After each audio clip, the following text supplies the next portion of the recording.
全民领主时代开启，所有人来到异世成为一方领主。开局一看，一座古池，一个初始领主建筑，在这里活下去便是唯一目标。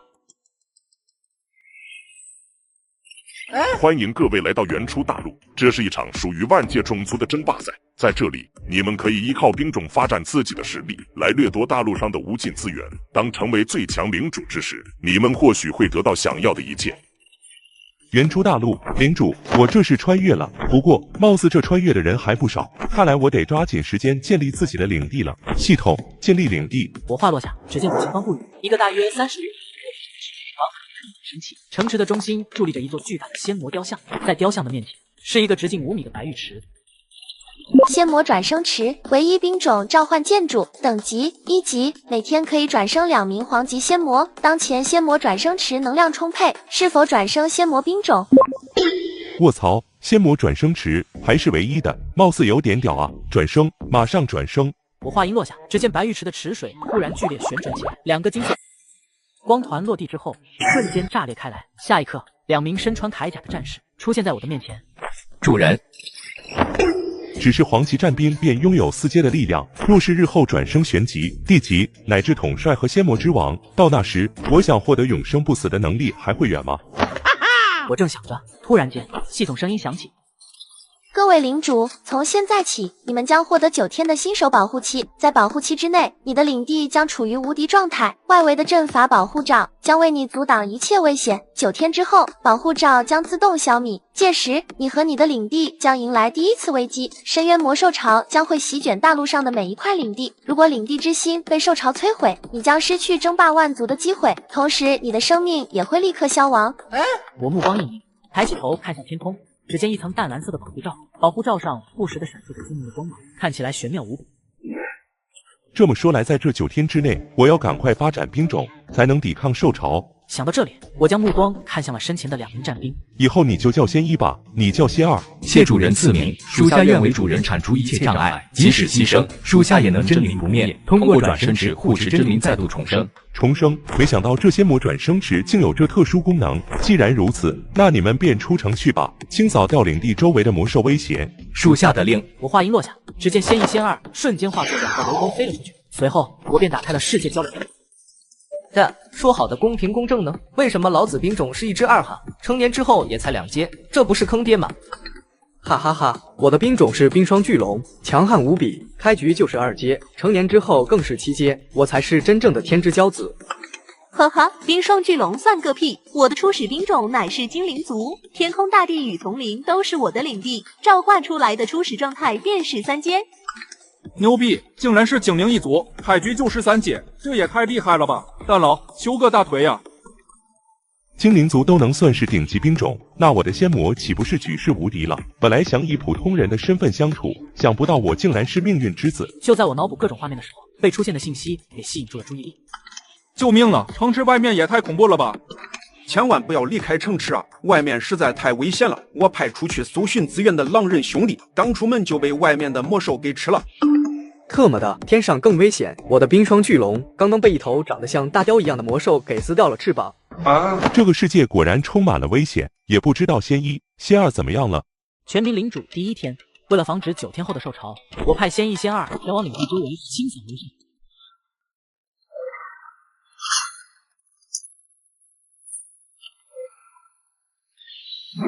丁，击杀1阶魔兽，剑齿虎1头，灵力值加10。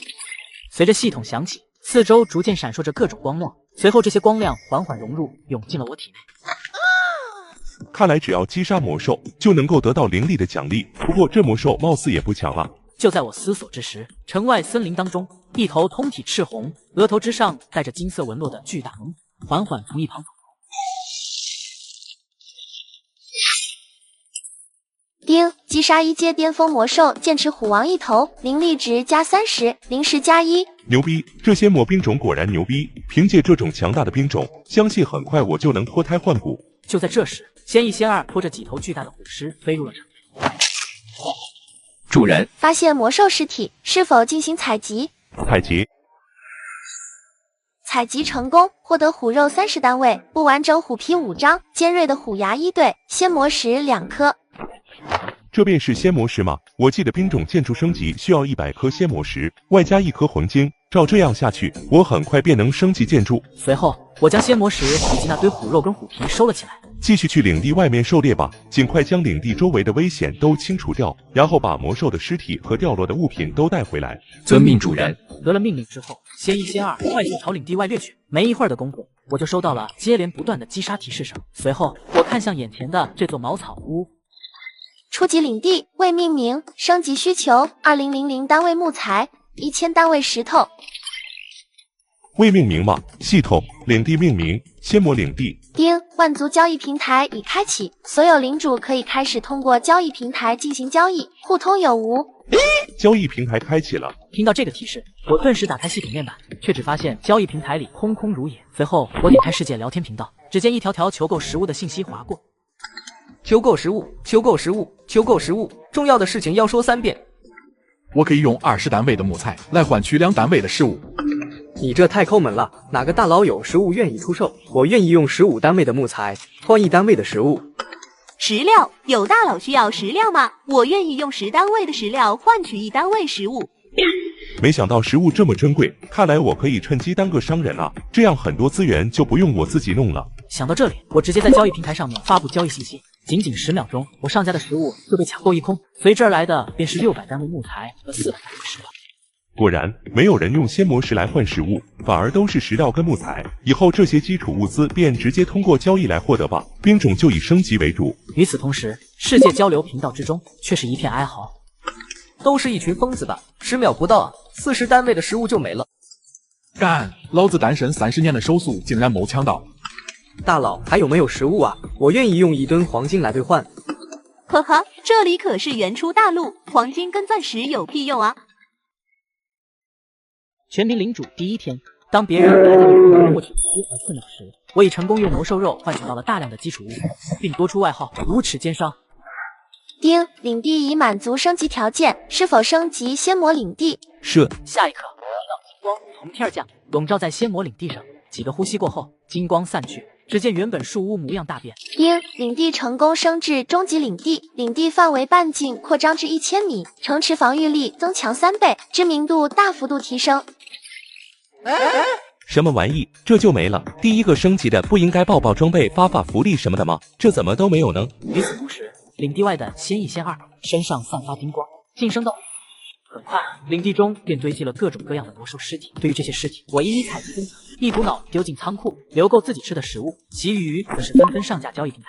当时间足足过去12个小时后，我仓库里已经储存8000单位木材和5000单位石料，仙魔石更是有30颗。还缺70颗仙魔石和1颗黄金，就可以升级仙魔转生池了。不过再想升级领地，这基础物资差的有点多呀，看来还得继续努力，等明天再转生2个仙魔战兵，4个人一起配合，效率肯定翻倍。想到这里，我便满怀期待。可突然，系统面板跳出紧急公告！紧急公告！今晚将出现一场5星连珠的异象，大陆上除魔兽外的所有生灵都将受到不同程度的影响，从而导致实力被无限压制。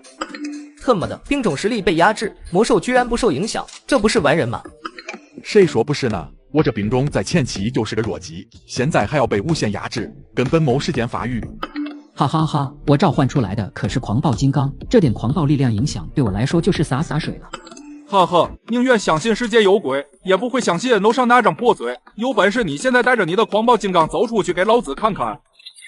异象吗？看来今晚得稳一手了。若是战兵出现变故，那就得不偿失了。我心念一动，将2名战兵召了回来。属下参见主人。今晚比较危险，先休息吧。等危机过去之后，再出去猎杀。是，主人。战兵离开后，我便回到了树屋中。第二天一早，我带着仙1、仙2来到了仙魔转生池前。仙魔转生池能量充沛，是否转生仙魔兵种？是。顿时，一金一红2个光球从仙魔转生池中飞出。当2个光球炸裂后，2名兵种出现在眼前。黄级魔族战兵，实力等级4阶巅峰，忠诚度100。玄级仙族战士，实力等级5阶巅峰，忠诚度100。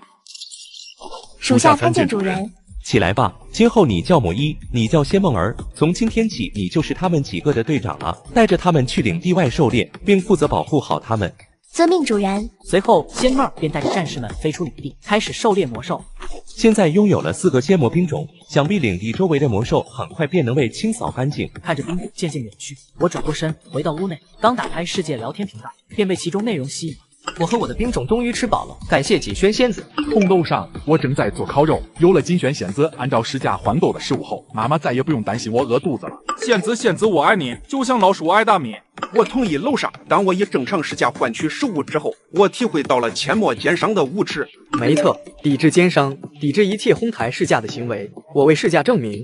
看到这里，我直接点开交易平台。当看到上面挂着的换购食物消息时，我目光一凝，一次性上架600单位食物，还比我定价低一半，这是明目张胆的来抢生意了。不过，小妞儿，你还真是年轻啊！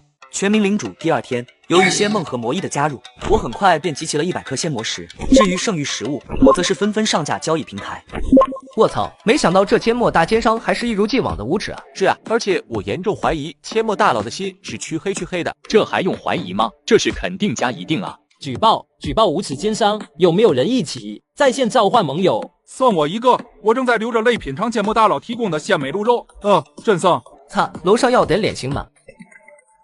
呵呵，高价出售食物不还是被抢空吗？现在才第2天，数十亿人口等着嗷嗷待哺呢，根本不怕卖不掉。随后我便关闭了聊天窗口，可正在这时，领地外忽然传出兽吼声。孽畜，就你这样的伤害，还对我造成不了什么，乖乖受死吧！为我主人提供魂金，对你来说也是荣幸。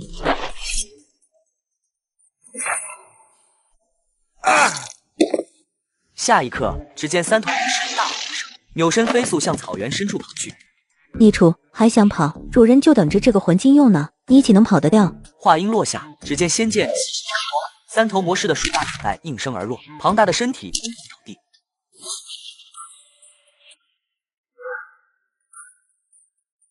丁，击杀精英级5阶巅峰3头魔狮王，灵力值加50。精英级魔兽，这么说来，我的魂晶有望了。正在这时，仙梦已经带着仙魔小队拖着战利品回到了领地。这是怎么回事？怎么受伤了？回禀主人，是梦儿没能按照主人的吩咐保护好他们。是我们主动要求挑战5阶中品魔兽的，和队长没有关系。没事，梦儿并没有做错，不过以后还是要注意安全，小心行事。吾等愿为主人赴汤蹈火，在所不辞。很好，去休息吧，先将伤养好。主人不用担心，因为实力晋升的缘故，我们的伤已经好了。那行吧。分解。分解成功，获得300单位食物，其他资源若干已自动存放在仓库。分解3头魔狮王。分解成功，获得魂金1克，魔狮皮毛1丈，精英级兽牙2枚，精英级魔狮肉30单位，已自动存放在仓库。这3头魔狮肉竟可以单独购换，如此说不定能吸引来某些大佬啊！随后，我将仓库中的普通食物纷纷上架，至于魔狮肉，我则是留下10单位，其余也全部上架。这缄默大佬也太强了吧！精英级的3头魔狮都能轻易击杀。大佬就是大佬，据说这精英级魔兽至少都是5阶巅峰，现在的我可是想都不敢想啊！谁敢想啊！我们这些领主现在大一部分才只能狩猎1阶2阶的，至于5阶以上，这等于天方夜谭。什么天方夜谭？现实不是在这里摆着的吗？精英级魔兽肉啊，吃了就能提升自身实力，真想弄一点尝尝，可惜太贵了。就是啊，1单位的魔狮肉就得5颗仙魔石换购。阡陌大佬果然还是那副奸商嘴脸。奸商归奸商，但让大家不得不服的是，人家这实力真的是强的一批，让人只能望其项背啊！丁，拥有木材23200单位，石料12100单位，满足领地升级所需，是否立即升级仙魔领地？立即升级。全民领主第2天，我抢先一步让领地升至高级，获得排行榜第1，而我上架的精英魔兽肉也成功炸出一堆大佬。我的该关都是大佬啊！血族之都，大佬的兵种难道是不死血族？咱也不知道呀，但咱感觉无尽荒原应该是锦轩仙子。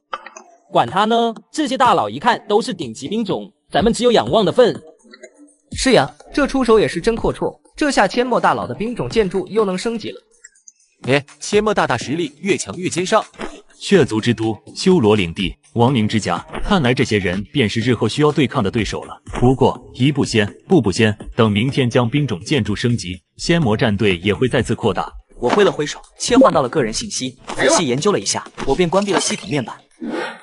这个阡陌为什么他不仅实力那么强，升级还那么快？我的兵种即便在顶级兵种中都算是佼佼者，可是还是比不上他。这家伙肯定是用狡猾的手段诱杀的精英级魔兽。一定是这样。一顿自我洗脑过后，景璇心情顿时好了不少。哼，让你先走一步，后面你只配仰望我的身姿。天色渐暗，我慵懒地躺在椅子上，刷着世界聊天频道的消息。特别福利，新手保护期之后，所有领主将遭遇第一波受潮，抵挡成功并且表现优异的领主将赢得大量福利，望所有领主们尽快发展，准备迎接受潮的侵袭。哟呵，居然开始搞活动了，挺期待啊！新手保护期之后的第一个活动，福利肯定让人眼红。不行，无论怎么样，这个活动都要搏一搏啊！哎，倒是想搏一搏，可就我这2哈兵种，谁知道有没有命搏啊？说的是啊，楼上2哈已经不错了，我却是几个喵啊，他喵的！不要沮丧嘛，说不定这一波可以屌死逆袭呢。想屁吃呢？这种事也只有阡陌大佬、锦玄仙子或者精灵之森这些大佬敢想吧？谁说的？只要不放弃，万事皆有可能。我降临之前可是研究过不少兵术，这回说不定就用上了。万一逆袭了呢？唯一的特别福利我要定了，这几天要全力提升实力。我站起身，将仙魔战队换了回来，便回到卧室睡觉。第二天一早，我第一时间跑到了仙魔转生池前。拥有仙魔石146克，魂晶1克，满足兵种建筑升级条件，是否立即升级兵种建筑？立即升级。下一刻，仙魔雕像爆发出璀璨的光芒，一股十分玄妙的气息从转生池中散发而出。10秒钟过后，光芒悄然消散，仙魔转生池再次恢复平静。仙魔转生池唯一性兵种召唤建筑，等级2级，每天可以转生4名黄级仙魔，升级所需1000颗仙魔石，10颗魂晶。每天不仅能转生4名黄级仙魔，还有几率获得特殊能力，这便是唯一兵种建筑。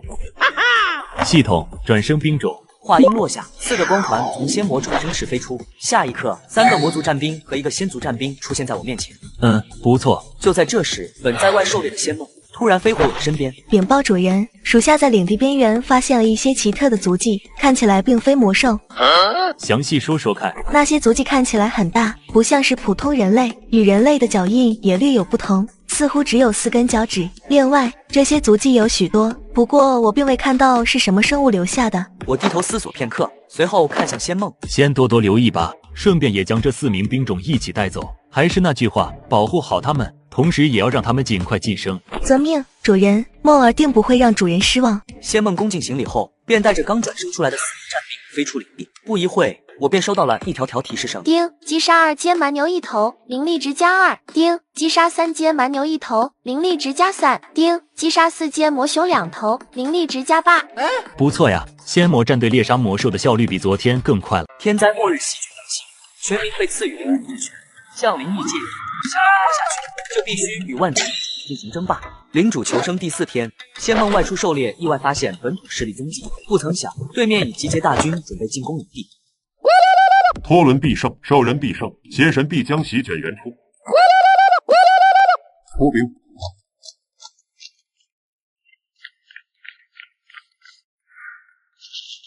主人，领地边缘发现本土势力，梦儿怀疑他们只是斥候部队。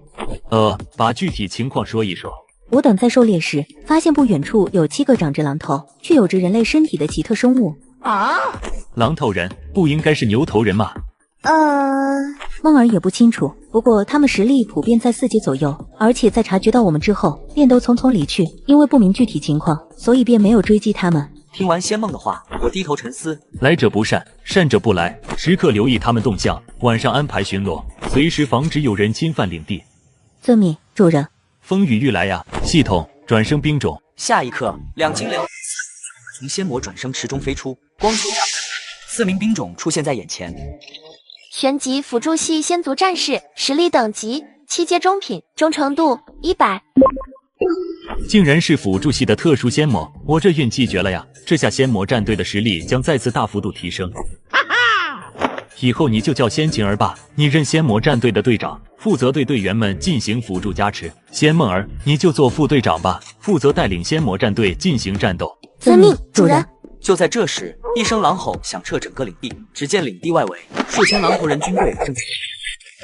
没想到啊，竟然这么快便来了！仙魔战队集结，全部出击，将来犯之敌全部歼灭，一个不留。是，主人。得令之后，仙梦带着仙魔战队飞出领地。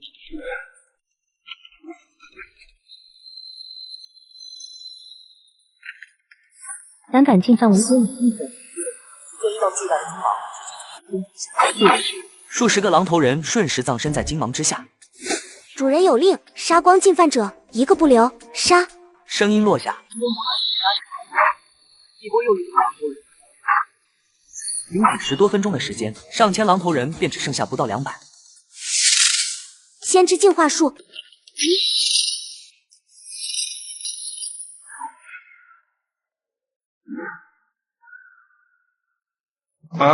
这是实力等级提升系统，打开个人信息面板。领主萧默，实力等级3阶，领地等级高级领地，领地兵种仙魔，领地建筑仙魔转生池，装备无仙魔石569克，魂晶5克。意外之喜啊！本以为想要晋升到3阶还需要一段时间，没想到这次剿灭狼头人直接让我晋升了。主人，战场已打扫完毕，获得大量低级装备。那个首领爆出1颗魂晶和1本破旧典籍。我拿起典籍，阅读了一番，通过典籍得知，这些狼头人统一叫做托伦，是原初大陆上兽人族的其中一个分支。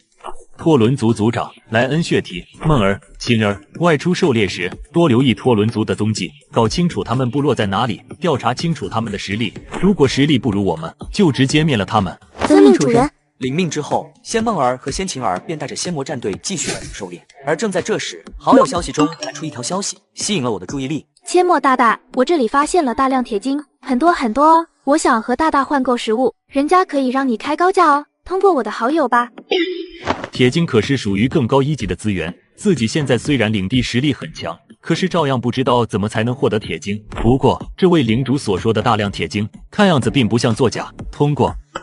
有时间的话，可以商量商量铁晶的事。真的是阡陌大大，小豆子竟然能见到真人，太开心了！阡陌大大，小豆子的领地周围有很多很多的铁矿，现在已经积累400多的单位。阡陌大大，你需要这些铁晶吗？需要，你的铁晶我都要了，你出个价吧。阡陌大大，您感觉1单位食物换购6单位铁晶怎么样？我在交易平台的标价，你看到了吗？看到了呀，不过小豆子的实力不强，需要找一个实力强大的大佬合作，而阡陌大大恰好又需要铁晶，所以小豆子就想要和您长期合作，而换购条件便是小豆子的合作诚意。行，那就以你定的价格来换购，等我手中采集到食物就会来找你。天灾末日袭击，全民被赐予降临异界，想要活下去，就必须与万界进行争霸。领主求生第4天，仙魔战队获得大量低级装备，我随手一挥，上架交易平台，开启拍卖。卧槽，这些装备竟然全部来自托伦族的狼头人，大佬这是杀疯了吧？我严重怀疑阡陌大佬剿灭了一个狼头人部落。不知道呀，但这些兽人的实力肯定不弱。岂止是不弱啊，简直是强的一批好吗？就在昨天，要不是我跑得快，绝逼就被团灭了。我后，照你这么说，那阡陌大佬的实力，别说了，我害怕。另外，阡陌大佬，请收下小弟的膝盖。随便看了几眼，我便关闭了聊天频道，回到屋内，一觉睡到第2天。出来时，广场上已堆满了各种怪物的尸体。我将全部尸体分别采集之后，便扔到了仓库。随后，我打开好友信息，找到小豆子。哈哈哈，大佬，小豆子这下发了！我的地精挖矿的时候，又挖出来一张建造图纸，是锻造式的图纸，以后小豆子就可以为大哥锻造各种装备了。又一张建造图纸，自己的仙魔战队这么多天以来，猎杀的魔兽少说也有2000，可从来没见过所谓的图纸究竟长什么样。这小豆子的运气真是让人嫉妒啊！那建造好了吗？锻造装备都需要什么资源和材料？需要我提供什么？哈哈哈，没想到大佬这么关照我，真高兴了。大佬，你忙你的就行了。至于锻造室，我已经建造好了。普通装备锻造并不需要图纸，而是直接使用魔兽掉落的材料，再配合其他资源就可以了。还有一种灵运装备，这种装备需要锻造图纸以及镶嵌魂晶才能锻造。这种材料我这里有很多，全部都可以用来锻造装备吗？这暂时还不知道，但是肯定都是有用的。那好吧，你想要怎么合作？大佬，我愿意给你免费锻造装备，不过有些材料可能需要您来出。这样吧，我出各种魔兽材料，你来锻造装备，上架交易之后的收益，我们4-6分，你4-5-6，如何？大佬，合作的是您说了算，我相信您肯定不会坑我的。那就这么决定了。你现在熔炼出来多少铁晶？大佬，我现在有1000单位，其他的还在加紧熔炼中。不过现在有些缺少食物，大佬，我可以和你换购些吗？可以，我等会在交易平台上挂上180单位的食物，还有其他的材料，换购你那1000单位铁晶。至于装备的事，你自己看着办。不过交易价格不要设太低。我明白了，大佬，你放心吧，这点是我还是能办好的。好，随后我便从仓库中取出180单位的食物，交易给豆小豆。片刻之后，豆小豆再次发来消息：大佬，豆有一事相求，还望大佬成全。你说说看。小豆子飘零半生，只恨未逢领主，攻若不弃，都愿拜为义父啊！不用如此，以后我当你大哥便可。不用，阡陌大大以后就是我大哥了，哈哈哈。随后我关闭聊天频道。正在这时，仙魔战队回到城池。主人，以探明托伦族狼头人部落位置，仙魔战队随时可以发起进攻。具体在哪？距离我们领地有多远？实力又如何？可否碾压？禀报主人，托伦族部落就在领地外向西4公里的地方，部落大概有2000多人，实力平均在4到5阶。首领莱恩、血提是7阶巅峰，是精英级 BOSS。以目前仙魔战队的实力，足以横扫。那行，你们2人直接率领仙魔战队进攻托伦族部落。天灾末日席卷人心，全民被赐予灵体之权，降临异界。想要活下去，就必须与万族进行争霸。领主求生，仙魔战队全军出动，只为剿灭托伦族部落。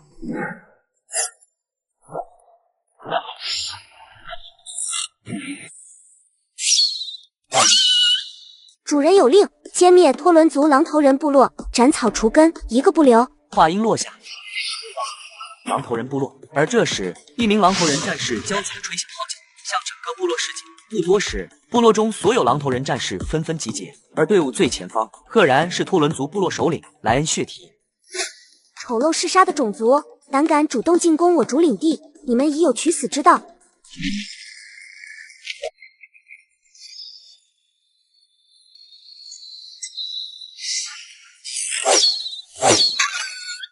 仙魔战队听令，全歼！我等遵命。下一刻，薛梦儿率领其余小狼头人战士便死伤一片。先知净化术，轰！只见一道白光将全部狼头人笼罩，一时间，所有狼头人便已形成一体，恭敬地跪了下来。而此时，天空中下起金色光雨，光雨洒落在狼头人身体上，所有狼头人身影开始变得渐渐虚化，不一会便全部消失。打扫战场，将收获的物资全部带走，回领地向主人复命。是。血肉合一，4阶到了。丁，仙魔战队发现牛头人部落核心，是否立即摧毁？立即摧毁。丁，托伦族部落已被摧毁，获得仙魔石+40，仙魔领地在无尽深渊区域的凝聚力和知名度再次得到提升。天色渐晚，仙魔战队已回到领地，只见领地中心存放着一座座小山般的物资，清点过后，获得各类低级装备880多件，灵运装备开山大斧1把，灵能拐杖1根，仙魔石260克，食物830单位，铁晶340单位。随后我便照例将获得的食物在交易平台上上架，其余低级装备我也是直接打包成10份，扔到交易平台。我靠，阡陌大佬，你当个人吧，羊毛不能光薅一只羊啊！是啊，这怕不是把狼头人的老巢给洗劫了，不然哪来那么多东西？这下还有最强王者要质疑阡陌大佬实力的吗？来，冒个泡看看。没错，阡陌大佬可是名副其实的最强领主，只是不知道阡陌大佬的兵种究竟是什么，这也太恐怖了。管他呢，我只知道这次装备没人跟我抢了，都靠边站，我要买装备了。滚蛋！你是从哪钻出来的？你说买就买啊？你有这个财力吗？我好忧伤啊！为什么我的兵种是大地之熊，他们根本就没法装备这些东西？哟呵，楼上居然是大地之熊，这好像是高级兵种吧？你藏得挺深挺狗啊！不管了，阡陌大佬，请收下我的膝盖。我随便看了几眼，便关闭了聊天频道。而此时，万里之遥的黑暗森林区域，景轩仙子看着被拖过来的5阶巅峰精英级巨蜥尸体，发动采集。一颗晶莹剔透的魂晶出现在景轩手中。终于得到魂晶了，兵种建筑终于可以升级了。阡陌，本小姐肯定能够很快超过你的。领主求生第5天，王级黑袍下但却被新手保护罩抵挡在外。一番试试后，只能无奈退出。这股威呀，这姚莽怕不是要化胶了吧？看来仙魔战队的实力还需要抓紧时间提升，否则新手期一过，保护罩消失，一切也将完。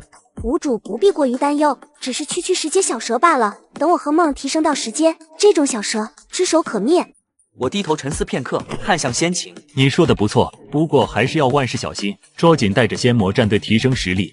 是。随后我回到屋中。第2天一早，我第一时间奔向仙魔转生池，而此时众仙魔已在池边等着我。我等拜见主人。不错。梦儿，你的实力又提升了吗？是的，主人，我等实力达到7阶之后，就能激活体内血脉，从而自行修炼。梦儿正是昨晚修炼时成功跨入8阶下品，与晴儿姐姐是同样的实力。不愧是唯一兵种建筑，这能力逆天啊！仙魔转生池能量充足，是否转生仙魔兵种？系统，如果我不选择立即转生呢？如果你选择否，那么转生池将自动处于积蓄期，在此期间将无法再转生任何兵种，一直到能转生出恢复全部实力的兵种为止。全部恢复实力的兵种，就算是仙魔战兵，恢复了全部实力，那也是0阶巅峰，已经属于超凡脱俗的存在。没想到不选择立即转生，居然还有这样的好处。那想要转生出一个实力完全恢复的仙魔兵种需要多久？现在转生池等级为2级，转生巅峰仙魔战兵需要6个月，转生巅峰仙魔战士需要12个月，以此类推。竟然这么短，可新手保护期只有9天啊，这个时间还是太长了。系统，转生兵种吧。话音落下，只见仙魔转生池飞出4个光球，2个仙族战兵和2个魔族战兵出现在我面前。吾等拜见主人，愿为主人大业赴汤蹈火，万死心甘。不必如此，先晴儿带着他们外出狩猎吧。对了，注意附近本土势力，最好是能打探到这些本土势力的详细信息，以后少不得和这些势力干仗。正所谓知己知彼，百战不殆。是，主人。随后，仙晴儿便带着仙魔兵队离开城池，而我手一挥，打开聊天频道，插播广告。3天之后，交易平台将上架装备套装，由地精族大师统一锻造，品质过关，价格公道。另外，装备数量有限，还请提前做好准备，不要事后悔恨哦。看看，我说啥来着？阡陌大佬要么不出手，一出手准是大手笔。率先膜拜大佬本尊，请大佬收下我的膝盖。阡陌大佬居然开始售卖套装了，这简直是牛逼到爆啊！套装居然还是地精大师打造的，没想到阡陌大佬已经获得锻造装备的方法了，这还怎么玩啊？老夫掐指一算，打造装备必然需要建筑图纸，可能就是什么铁匠铺图纸，先有建筑，再有专职铁匠的兵种，最后是材料，应该就能打造装备。图纸那是什么东西？有谁见到过图纸吗？鬼知道图纸是什么东西，我到现在连装备都从来没爆出来过，更别说图纸了。话说3天后就是新手期结束的时间了，阡陌大佬选的时间刚刚好。是啊，真是期待3天之后的装备上架啊！我已经储备了不少物资，这一次无论如何也要拿下一些装备，这样我的兵种就能得到巨大提升。所以说阡陌大佬这批装备真的是及时雨，有了这些装备，3天后面对受潮危机时就能增加度过危机的几率。不仅如此，拥有了装备，兵种实力大涨，度过受潮危机的同时，还能提高评分，获得更好的活动奖励。只要抢到装备，那就是血赚。领主求生第7天，铁背苍狼群出现在领地附近，我命仙晴儿带领仙魔战队。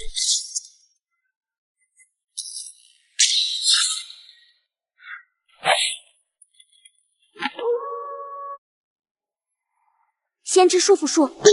话音落下，只见狼王脚趾升起一道阵法，阵法展开后，狼王被困在原地，而狼王张嘴吐出10道锋刃攻向仙晴。先知遁位术。只见仙晴儿闪过一道金光，挡在仙晴儿身前，眨眼间数道剑丑陋的肮脏东西，竟然还懂得偷袭，看来5等都小看你了。不过也到此为止了。先秦而身一闪，来到狼王头顶上空，十字破灭杀。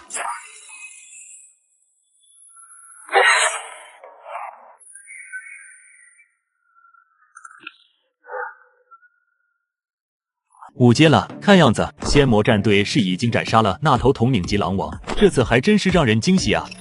恭喜击杀8阶巅峰统领级铁背苍狼王一只，灵力值加200，仙魔石加20，魂金加1，图纸加1，高级狼牙加4，高级兽皮加1，高级兽骨加1。大丰收啊！不仅爆出1枚魂晶，居然还有1张图纸。就在这时，仙魔战队带着所有战利品打回到领地，我将所有尸体得到了普通食物2100单位，精英级食物600单位，统领级食物70单位。而我打开交易平台，将全部食物上架。我眼花了嘛！这交易平台上怎么上架了这么多食物？楼上的，你仔细看那个上架人，没看到那是阡陌大佬吗？我现在都见怪不怪了。可是即便是阡陌大佬，这实力也太恐怖了吧？那可是8阶巅峰啊！这说杀就给杀了。所以说需要膜拜大佬啊！我的兵种现在顶多猎杀5阶中品以下的魔兽，精英级魔兽那是碰都不敢碰啊！不用说了，自我爆料一下，我的兵种是顶级兵种能族，可是见到8阶统领级魔兽也只有撒丫子跑的份儿。那实锤了，阡陌大佬绝对是超级兵种。阡陌大佬的兵种，就算再强也是他的，而我手中这块精英级铁背苍狼肉是真的香啊！你还好意思说？我看到交易信息就赶紧去准备物资了，可这就几分钟时间，居然跟我说售罄了。什么叫一扫而空？这才叫一扫而空啊！幸好我抢到了，哈哈哈！没想到只是稀薄神兽血脉的铁背苍狼就能卖到这么高的价格，而我的兵种冰霜玄鸟可是有着很纯正的神兽血脉，如果弄死1、2只去卖肉，自己怕是能直接崛起。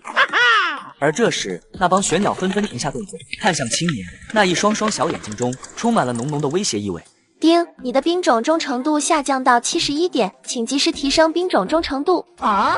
完了，忠诚度只剩71点了，若是下降到65，这帮玄鸟怕不是随时都有可能背叛自己，头疼啊！发现未知图纸1张，是否立即鉴定？鉴定。高级建筑图纸仙魔圣殿，功能1，提升领地势力范围内生物对领主敌的忠诚度；功能2，提升领地兵种20%攻击力与防御力，提升领地居民10%生产力；功能3，随着领主实力增加，不同程度加快领主对信仰之力的收集速度。建造需求5万单位木材，2万单位石头，5000单位金铁。我操！领主求生第8天，我一早便联系斗小豆装备锻造情况。在了解完具体情况之后，我便打开世界聊天频道，发布预热信息。卧槽，啥玩意儿？高级装备？尼玛，我低级装备还没弄到呢，这高级装备又整出来了。楼上的你是还没弄到，我是直接见都没见过啊！阡陌大佬出品，那势必属于精品啊！如果能整到高级装备，那岂不是血赚了？等一下，你们有没有想过，阡陌大大连高级装备都能拿出来拍卖，那岂不是他手里还有更牛逼、更强大的装备？我靠，细思极恐啊！能不能抢到都是一回事，那可是一头统领级魔兽 ，cos 爆出的材料锻造的高级装备数量肯定不多。是啊，但就算消耗大量物资，有幸抢到了高级装备，最多也就是1、2套，也不够装备兵种的。楼上是傻的吗？好不容易抢到一套高级装备，还用在兵种身上，直接把自己武装起来，他不香吗？就是，兵种没了还能继续召唤，可是领主要死在兽巢中，那就是万事皆休。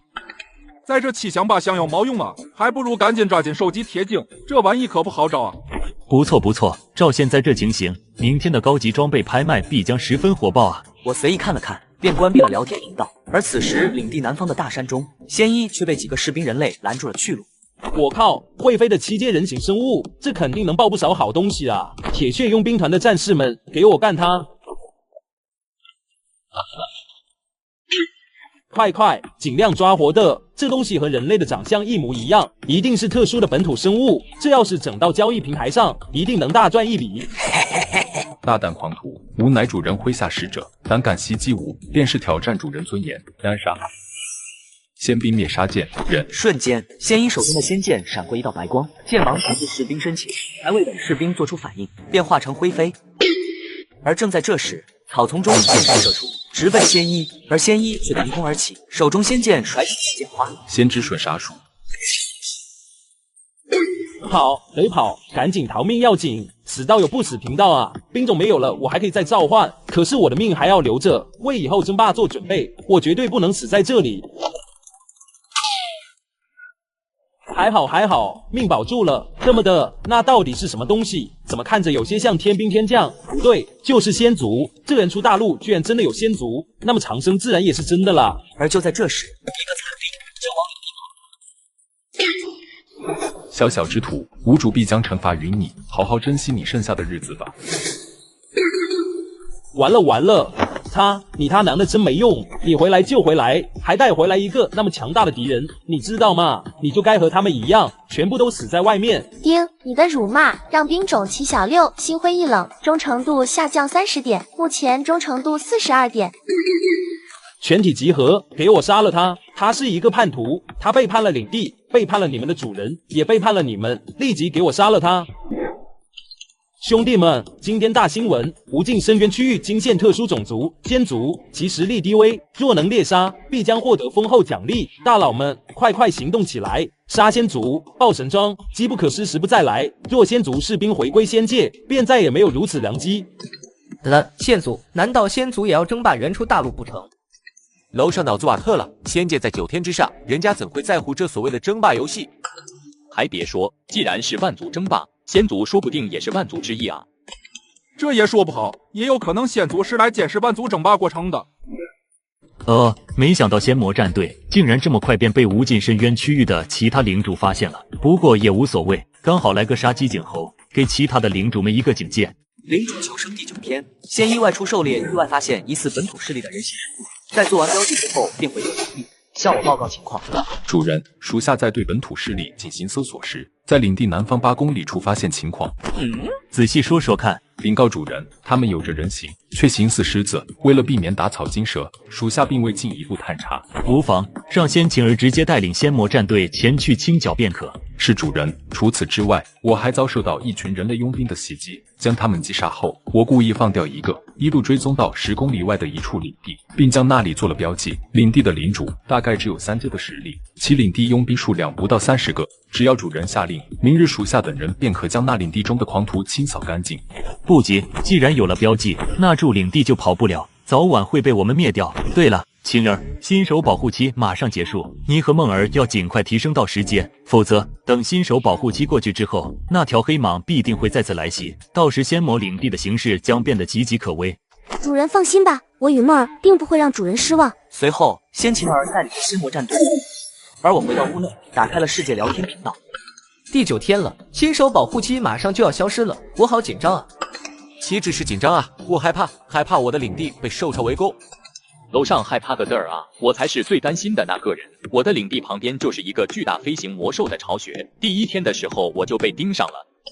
楼上不哭，你要明白，最危险的还是兽潮侵袭，这是对全体数10亿领主们的考验。坑爹啊！为什么时间那么短呢？如果能多给一点时间，我的兵种一定能成长起来。楼上想屁吃呢？谁不是同样的时间？实话说吧，现在绝大多数的领主只是为了在兽潮中求生，只有那些拥有高级、顶级兵种的领主才有实力抵挡住兽潮，甚至是去争夺奖励。是啊，比如锦玄仙子的无尽荒原、精灵之森、血族之都、修罗领地等等，这些在金字塔顶尖的大佬才最可能抵挡住兽潮并获得奖励。我看完这些消息，只感到心情十分复杂。将世界聊天频道关闭，我将目光望向远方。虽然以自己麾下仙魔战队一定能够安全度过兽潮危机，但也仅此而已。这种面对未知世界和环境的畏惧，真是让人不安。而此时，好友消息响起，我打开后便看到了窦小豆发来的信息。地精战士老爷爷，他的实力怎么样？这个老爷爷说他是原初大陆地精一族最强大的战士，拥有10阶下品的实力。他还说他已经发出号召消息，在兽潮侵袭的时候，会有更多的地精战士前来帮忙抵挡兽潮。我操！特么的，萧默啊萧默，你犯什么贱呢？幸运女神私生子的安全需要你来担心吗？而与此同时，施暴族领地中，一个施暴斥候慌张地冲进大殿。大事不好了，酋长陛下，我们摊上大事了！慌慌张张的，成何体统？你看你现在哪还有一点属于施暴族的自信和骄傲？发生什么事了？还不到来？禀告陛下，第3入口处遭到那些来自异世界的生物入侵，第3入口恐怕即将失守。什么？陛下，这是真的，我们许多族人已经牺牲。那些异世界生物数量虽然很少，但是实力强大，守卫第3入口的族人全部不是他们的对手。最重要的是，就连提莫夫统领也被残忍地杀害了。真是好胆！前来进犯的是哪个领地的异世界生物？陛下，他们看起来更像人类，但是他们却拥有飞行的能力，在他们身上，我们感受到异世界的气息。拥有飞行能力的人类，入侵的敌人规模有多少？实力如何？他们人数不多，只有10个，最强的实力也只有7阶中品。但是他们不仅拥有飞行能力，还拥有10分高级的装备和极其强大的战绩。提莫副统领是死在了他们的围杀之下。无耻的混蛋，传我命令！就在这时，一个壮硕的施暴族人走了进来。陛下，我请求带领伟大的施暴战士们出战第3入口，消灭来犯之敌。我要亲手为我的弟弟报仇。党，你去吧，再带上1名大统领和其余所有副统领，再给你500英勇强悍的施暴战士。提上，务必让所有异世界生物明白，我施暴部落不是他们能够随意挑衅的。遵命，酋长陛下。领主求生第9天，施暴部落集结500精英战士前往第3入口，但却有坏外的死者。报告领主大人，前方战斗非常激烈，双方其中一方是施暴部落，另一方疑似仙族士兵。可奇怪的是，仙族士兵和魔族士兵在联手。什么玩意？仙族和魔族联手？你确定？还有其他信息吗？回禀领主大人，战场双方最强者实力有8阶，这根本不是我们3阶杂鱼能靠近的。不过可以肯定，那群仙魔士兵联手的目标就是施暴部落。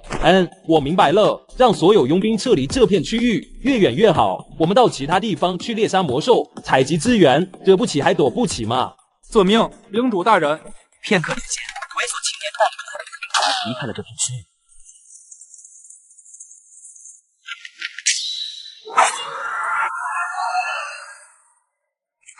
打扫战场，将施暴战团爆出来的装备、仙魔石和其他资源整理清点清楚后，分派出几人送回领地，交由主人处置。仙晴儿一声令下，仙魔战队开始忙碌起来。不久之后，战场被打扫完毕，总共收获完整装备300多套，仙魔石40多颗。我们的任务是歼灭施暴部落，9阶巅峰的施暴酋长交给我和副队长仙梦，其余施暴战士便交给诸位了。遵命，队长。报，启禀陛下，那群来自异世界的生物已经进入第3入口，此时正向宫殿位置杀来。谎报军情者，死不足惜，传达我的命令，施暴部落进入戒备状态，施暴战士们全部出动，准备迎敌。虽然没有魂晶获取，有些许遗憾，但一下获得这么多战利品也是值得高兴。丁，检测到已满足兵种建筑升级需求，是否立即升级兵种建筑？是。下一刻，仙魔双面雕像爆发出金红2色的璀璨光芒，转生池渐渐扩大，一会后光芒消散。仙魔转生池，唯一性兵种召唤建筑，等级3级，每天可以转生8名皇级仙魔，升级所需5000颗仙魔石，50颗魂晶。哈哈哈，终于达到3级了，终于可以开始转生今天的仙魔兵种了。丁，仙魔转生池能量未达充沛状态，只能转生4个仙魔兵种，是否立即转生仙魔兵种？立即转生吧。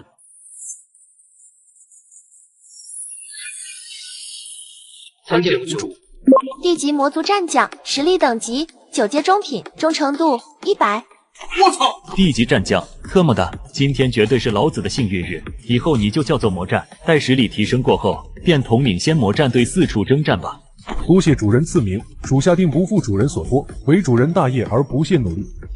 起来吧，带着他们前去和仙魔战队会合吧，早点将施暴部落剿灭，将所有战利品带回来。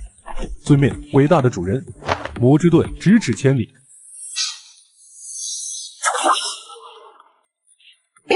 我靠，这是空间跳跃还是空间传送？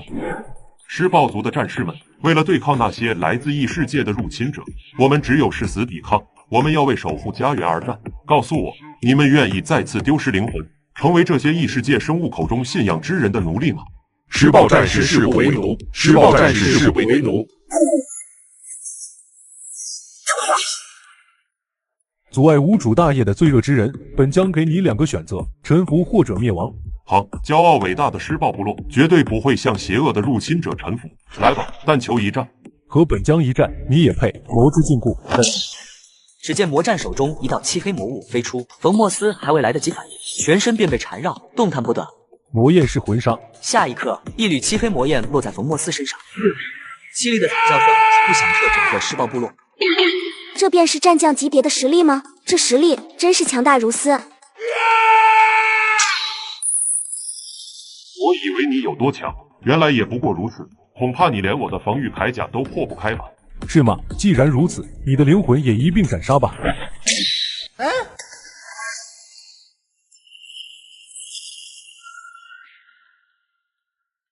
领主求生第9天，由于魔战的加入，施暴部落酋长退役交代，而我也是获得大量物资，甚至大量施暴族向仙魔领地臣服，无所不能的圣主，无所不能的圣主。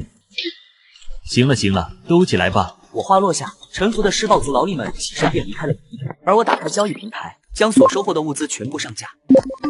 我的天，阡陌大佬又是大手笔，1000多套施暴装备啊！大佬绝对是个绝世狠人。这还用说吗？之前阡陌大佬就剿灭过一个陀伦族狼头人部落，现在只是把攻伐目标换成施暴部落而已。那么多装备，眼花缭乱啊！这施暴部落起码得有几千以上规模的施暴。那岂不是统领级就有好多？能够剿灭这样的部落，阡陌大佬的领地势力简直强到可怕。不能看了，这太让人眼红了。我还是去狩猎野外魔兽吧。看着这些信息，我反手关闭，随后拿出施暴首领爆出的图纸和一个古朴的手镯。丁，发现未知图纸1张，是否立即鉴定？立即鉴定。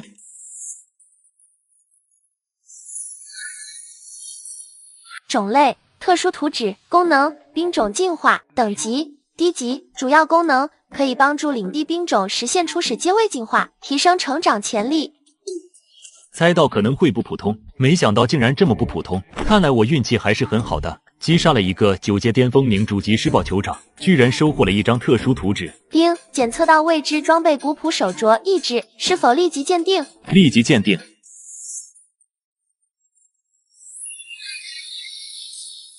精灵女皇之镯，品级王级。第1功能，内含20立方的空间，可储存物品，不可储存活物。第2功能，在灵力充沛的情况下，可以释放3次王级技能，精灵女神的庇护。第3功能，对大陆精灵族具有一定的号令之力和威慑力。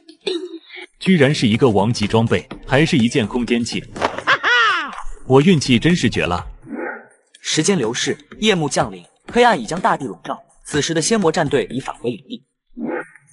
主人，这是进化图纸，可以帮你们进化初始阶位，提升你们的成长潜力。你们看一看，这图纸能进化你们的几率有多大？我将图纸交给仙琴，仙琴儿仔细端详着图纸上的符文，随后将神识探入其中。片刻之后，神识收回，脸上浮现出一抹失望。主人，这张图纸不适合我，它的确能帮我进化初始阶位，提升潜力，但是成功率太低，还不到20%。20%？不过，就算进化失败，也并非一无所获。这张图纸还具备失败后夯实进化者的基础，为进化者在突破极限时积累一些底蕴。行吧。随后仙梦魔战一一测试，分别是40%的成功率和10%的成功率。都差不多啊，这进化图纸就这一张，你们3个自行决定吧，看交给谁来进化。即便是失败也没关系，反正这只是一张低级进化图纸，以后我们还会获得重级、高级的进化图纸，你们都会有进化的机会。谢谢主人。经过一番商量之后，最终决定交给仙梦儿来进化。随后，根据图纸的提示，仙梦儿来到仙魔雕塑下盘坐了下来。只见进化图纸漂浮在仙梦儿身前，下一刻，一道亮光照射而出，时间一点一点过去，光芒逐渐消失。只见雕塑下仙梦儿身影大变。主人，地级仙族战将，实力等级10阶下品，忠诚度100。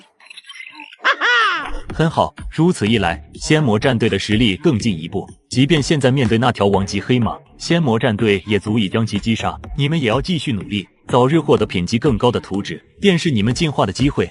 全民穿越领主求生，我通过装备拍卖赚取到大量基础物资，在达到升级需求后，我便降低了进行升级。而此时受潮力量的带对此，我拿出仙魔圣殿图纸，开启建造。系统建造仙魔圣殿。丁，检测到已满足建造条件，开启建造。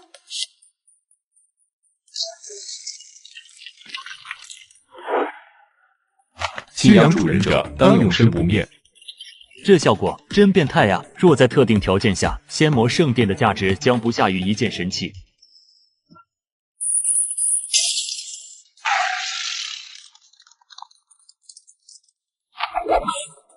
全剧听令，斩尽杀绝，一个不留，出击！驱散黑暗，无主即是光明，先知圣光束。下一刻，只见一道炽热白光缓缓升向空中，而原本漆黑的夜幕被光芒照耀的宛若白昼。放眼望去，众多魔兽进化为灰烬。牛掰啊！这圣光束原来不只是用来照明的，还可以对暗属性魔兽造出这么大的伤害。突然，一只巨大爪子身上，还未做出反应，身体便已经倒飞出去。主人，可可，主人，您怎么样？无事无事，我只是大意了，没有闪。巨型狮子身影高高跃起，可还没做出反应，便被一柄巨剑牢牢钉在地上。只见仙梦儿缓缓飞到巨石身前，抬手拔出仙剑，而巨石挣扎起身，却被仙梦儿一脚踢下。紧接着，仙梦儿探手抓住巨狮的脖颈，两手一用力，直接将巨狮甩了起来，然后狠狠地。你怎么敢这样？我问你怎么敢这样？没想到一直看起来英气十足、长着靓丽容貌的仙梦儿，竟然还是一个顶级暴力女。与此同时，原初大陆各个区域所有的领主一样遭受。魔之功法术，魔焰燎原。只见魔战起两团漆黑的火焰，下一刻，两团火焰随着魔战如同磅礴大雨般向下抛落，顿时身上燃起冰冷的魔焰。随着魔战双手一挥，无数头魔兽寸寸碎裂，归于虚无。这大招真强啊！幸好是自己的兵种，若是别人的，那还拿啥玩啊？随着时间的推移，越来越多的魔兽葬身在仙魔领地上，到最后，所有魔兽死亡殆尽。而我只知道，今晚的危机结束了。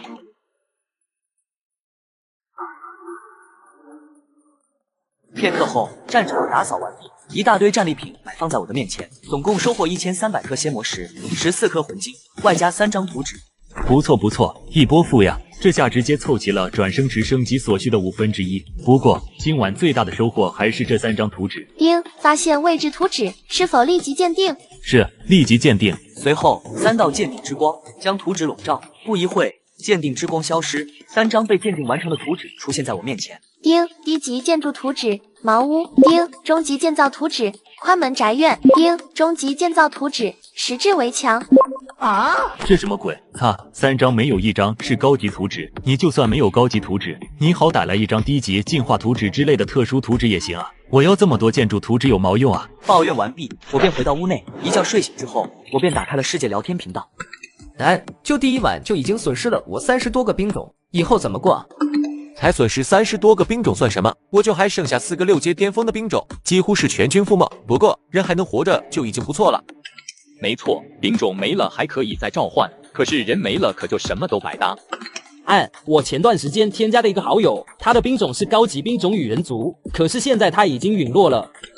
这才刚开始就这么凶残，那受潮危机又会是什么样？以后又会面临什么样的危机？不用瞎猜了，以后因实力不足而淘汰的领主只会更多，所以赶紧发展实力才是最重要的。想在这个世界站稳脚跟，首先要把脑袋别在裤腰带上，都得拿命来玩啊！楼上字数多，听楼上的，我们可都是要走上巅峰，成为永生不死的神明，让我们领地的光辉播撒在这个世界每一寸土地上。停，都特么别吹牛逼了，别忘了受潮危机马上就要来了，都在这想啥呢？啥玩意儿？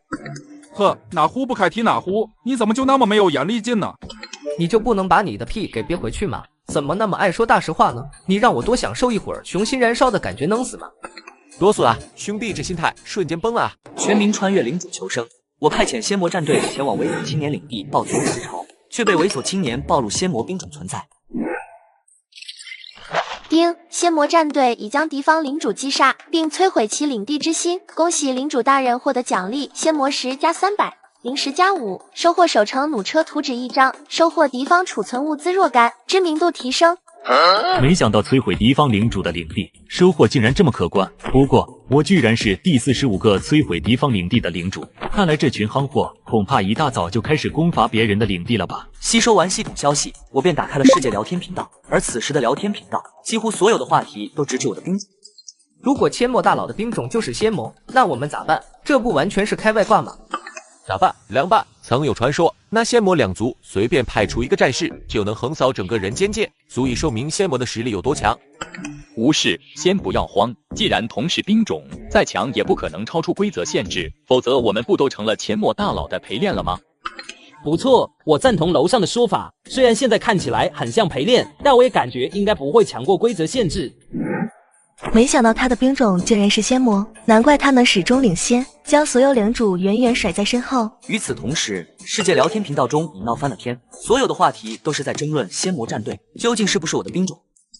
阡陌大佬的领地似乎就在无尽深渊区域，有没有无尽深渊的领主在？代表大家前去一探究竟。没错，这是证实此事的最好办法。我建议无尽深渊区域的所有领主集体行动起来。同意楼上的建议，为我们解开仙魔的秘密。你们同意个鬼哦！我的领地的确在无尽深渊，可是你们以为我傻啊？万一仙魔背后的大佬真是阡陌大佬，那我脑袋还要不要了？这话一点没毛病，活着不好吗？干嘛非要作死呢？看热闹不嫌事大，站着说话不腰疼。看你们那小鸡仔一样的胆量，这就被吓跑了。无尽深渊区域的领主有多少？全部联合起来的话，别说是仙魔，就算是头上这片天都能捅出个窟窿来吧。楼上说的没错，我们为什么不组建个联盟呢？联合起来一起对抗阡陌大佬的仙魔兵种。我也感觉这方法可行。无尽深渊区域的领主就算没有10万，也得有个8、9万，都联合起来的话，这股力量绝对很恐怖。我同意组建联盟。我也同意组建反阡陌反角魔联盟。组建联盟吗？这是个不错的建议。看来我也是时候组建起一个联盟了，否则要被那小子一直压得抬不起头了。与此同时，无尽深渊区域的领主们也组建了一个联盟。就我们5个人能对抗阡陌的仙魔战队吗？你不用太担心，传说毕竟是传说，就算仙魔再强，也有个极限吧。没错，而且仙魔都沦落成了一个人类兵种，再强也不过如此吧。我们5个都是顶级兵种，之后再吸纳无尽深渊的其他领主，共同联合起来，面对如此庞大的联盟，就算是仙魔兵种，那阡陌也得跪。对，从来到这个世界，我们一直都被这个阡陌压在头上，着实让人心里十分不爽。若是能灭掉它，偌大的无尽深渊就是我们的了。现在刚经历了领地守卫战，大家都有损失，还不是动手时机，千万不要冲动。几个人你一句我一句，似乎已经看到了我跪倒在他们身前的情景。而此时我静静地看着世界聊天频道中的消息。知道仙魔兵种的消息，如果流传出去，定会溅起一片涟漪。不过没想到居然引来了那么大的轰动，被推上风口浪尖了。报告主人，城池外有几个您的施暴部落信徒求见，就是我们上次剿灭的施暴部落。全民穿越领主求生，施暴部落遭受血腥攻击，为求一命，施暴信徒只能前往仙魔部落进行求助。无所不能的圣主啊，您最忠实的仆人施暴族长老团团长向您致以最崇敬的问候。得了，废话就不要说了，直接说明你的来意。血魔部落入侵了我们的领地，我们没有足够的实力进行抵抗，还请圣主出手拯救您的信徒，降下您神圣的力量，对那些入侵者施以惩戒。谢某，他们为什么攻打你们？你们双方应该毫不相关的。回圣主，血魔族领地与我们领地相距不远，很早以前就有过接触，但那时我们2族实力在伯仲之间，彼此都不敢轻举妄动。而现在施暴族高端战力尽失，敌甚，血魔族想借此机会将施暴族一举拿下。哦，明白了，正愁找不到本土势力呢，现在却有人主动送上门了。梦儿率领仙魔战队前去救援施暴部落，胜利之后直接一路打进血魔族的老巢，摧毁他们的领地。遵命，主人。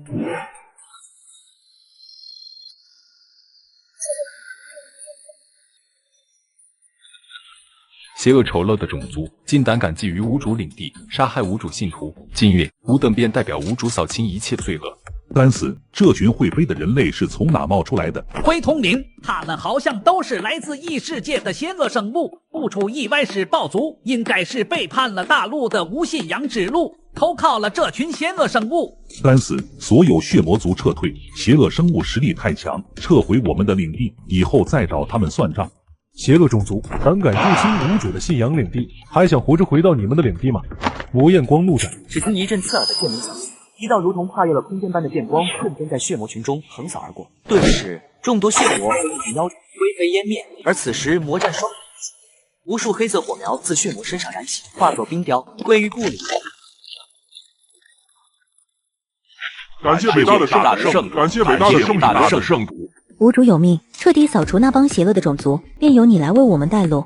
当然，能为尊贵的圣主卫队带路是我的荣幸。这甚，卫队长大人，部落外那些血魔尸体该如何处置？尸体随便你们怎么处理，装备、图纸等战利品全部都收集起来，一并运回仙魔部落，交给无主处理。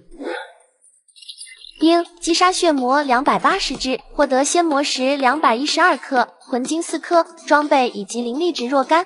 不错啊，没想到战斗这么快便结束了，看来捣毁血魔部落也要不了多久了。